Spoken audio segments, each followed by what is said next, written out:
Hello friends, welcome to my channel Sahu science classes. Friends, आज की video में हम तुलसीदास जी का जीवन परिचय करने वाले हैं, जो कि class 12th Hindi UP board के लिए बहुत ज़्यादा इंपॉर्टेंट है। तो आइए इसको बिना टाइम वेस्ट किए हुए शुरू करते हैं। तुलसीदास का जीवन परिचय। सबसे पहले मैंने आपके लिए लिख रखे हैं स्मरणीय तथ्य, यानी कि आपको जीवन परिचय पूरा, ये जो मैंने एंड में लिखा है जीवन परिचय, तो आपको जीवन परिचय पूरा याद होना चाहिए। ठीक है, उनकी स्टोरी पता होनी चाहिए, थोड़ी सी याद कर सकते हो। लेकिन ये स्मरणीय तथ्य क्या होते हैं? ये याद करने वाले होते हैं कि हाँ बेसिकली इतना हमें आपको याद है ना, तो आप बाकी उसको लाइनों में बना बना के लिख सकते हो। तो ये तो मैं आपको एंड में बताऊंगा। सबसे पहले स्टार्ट करते हैं जीवन परिचय। ये रहा जीवन परिचय। ठीक है, तो ध्यान समझिएगा, बहुत ज़्यादा इंपॉर्टेंट है, बहुत ज़्यादा ईजी लैंग्वेज में लिखा हुआ है। ठीक है, इसको थोड़ा सा जूम कर लेते हैं। देखो, तुलसीदास का जन्म बोदा जिले के राजापुर नामक गाँव में 1532 ईस्वी में हुआ था। तुलसीदास जी का जन्म कब हुआ था? बोदा जिले के राजापुर नामक गांव में, और जो कि 1532 ईस्वी में हुआ था। कुछ लोग इनका जन्म स्थान को एटा जिले के सोरो नामक स्थान को मानते हैं। तो कुछ लोग ऐसा मानते हैं कि इनका जो जन्म हुआ था वो एटा जिला है ना, जो एटा जिले के सोरो नामक स्थान को, है ना भाई। कचला आप गंगा में गए होंगे, गंगा जी में, तो सोरो नामक जगह है, वहाँ पर इसको मानते हैं। ये सरयू पारीण ब्राह्मण थे। ये सरयू पारीण ब्राह्मण थे। इनके पिता का नाम क्या था? इनके पिता का नाम आत्माराम दुबे था और माता का नाम हुलसी था, है ना। देखो याद रखना, तुलसी इनका नाम है, तुलसीदास, तो इनकी माता का नाम हुलसी था। ठीक है, हुलसी हाँ हो जाएगा, हुलसी। अभुक्त मूल नक्षत्र में जन्म होने के कारण इनके माता पिता ने इन्हें त्याग दिया था। मतलब ऐसा माना गया कि अभुक्त मूल नक्षत्र में जो होगा वो मतलब सही नहीं होगा, उसके वो एक ऐसा होगा कि हाँ मतलब जिससे घर में और परेशानियां दिक्कतें आएँ। तो उन्होंने क्या करा, उनके माता पिता ने उन्हें त्याग दिया था।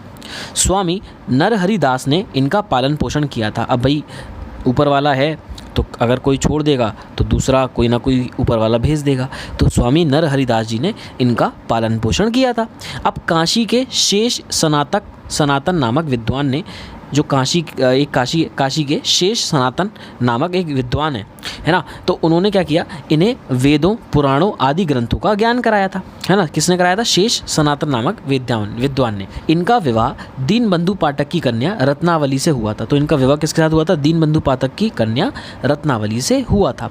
वे पत्नी के प्रेम में बहुत अनुरक्त थे, है ना, मतलब लवर थे एक बहुत अच्छे। ठीक है, कहते हैं कि पत्नी के उपदेश से ही उनके मन में वैराग्य उत्पन्न हुआ। वैराग्य मतलब प्रभु को चाहने की इच्छा, ऊपर वाले को चाहने की इच्छा। इनका जीवन काशी, अयोध्या और चित्रकूट में अधिक व्यतीत हुआ। ज़्यादा कहाँ पे गुजरा? काशी में, अयोध्या में और चित्रकूट में। इनकी मृत्यु काशी के 80 घाट पर 1623 ईस्वी में हो गई, है ना। इनका स्वर्गवास हो गया कब?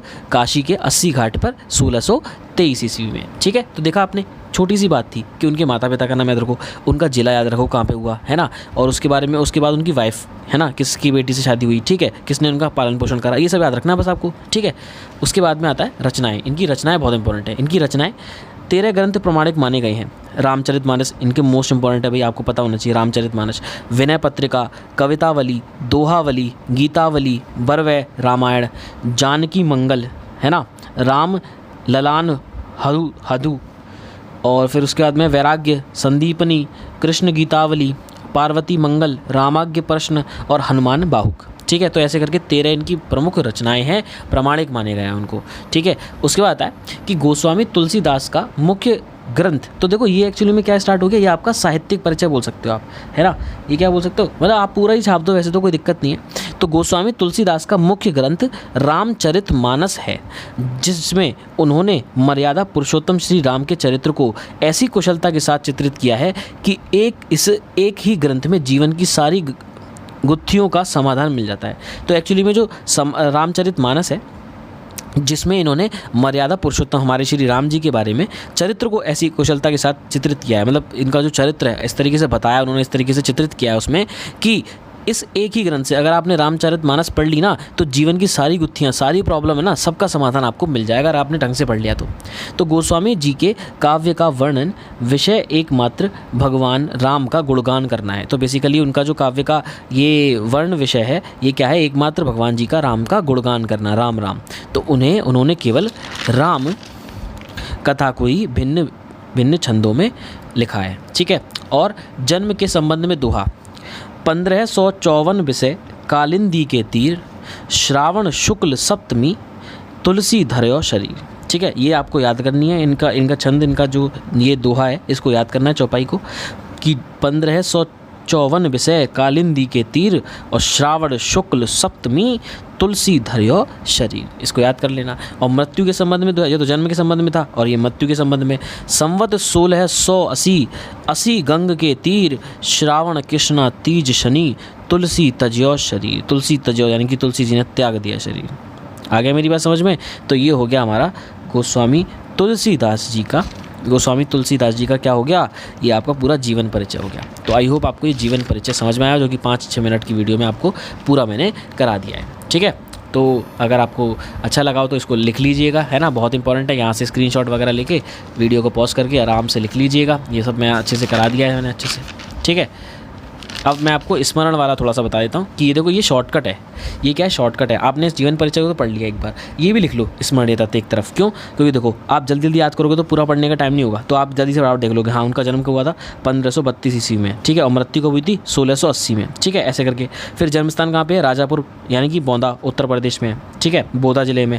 ठीक है, और माता तथा पिता हुलसी और आत्माराम दुबे थे। गुरु कौन थे? नरहरिदास और शेष सनातन। पत्नी कौन है? रत्नावली। रचनाएं कौन सी है? रामचरितमानस, कवितावली, गीतावली, है ना, विनय पत्रिका आदि। भाषा कौन सी है? अवधी और ब्रजभाषा। शैली कौन सी है? प्रबंध शैली, मुक्तक शैली, गीत शैली, कवित्व शैली, बरवय शैली, दोहा चौपाई शैली। छंद, दोहा, चौपाई, ये सब है। ठीक है, रस अलंकार, सभी रस अलंकार, और काव्य विधा, प्रबंध, काव्य, मुक्तक काव्य, गीत काव्य। ठीक है, तो देखा आपने, ये भी बहुत ज़्यादा इंपॉर्टेंट है। अब इसको इस तरीके से लिखोगे, आपको पूरे मार्क्स, फुल मार्क्स मिलेंगे, और आपके नंबर नहीं कटेंगे, और आपके 5 नंबर तो पक्के होने वाले हैं। आगे मेरी बात समझ में? 5 नंबर इस जीवन परिचय के और 5 नंबर उसके परिचय, जीवन परिचय के 2 जीवन परिचय आते हैं। तो ये तो बहुत ज़्यादा इंपॉर्टेंट है, तुलसीदास जी का बहुत ज़्यादा आता है। ठीक है, तो आई होप आपको वीडियो अच्छी लगी तो वीडियो को लाइक कीजिएगा और चैनल को सब्सक्राइब कीजिएगा और फ्रेंड्स के साथ जरूर शेयर कीजिएगा। मिलते हैं बहुत जल्द ऐसी ही नेक्स्ट वीडियो में। Goodbye guys.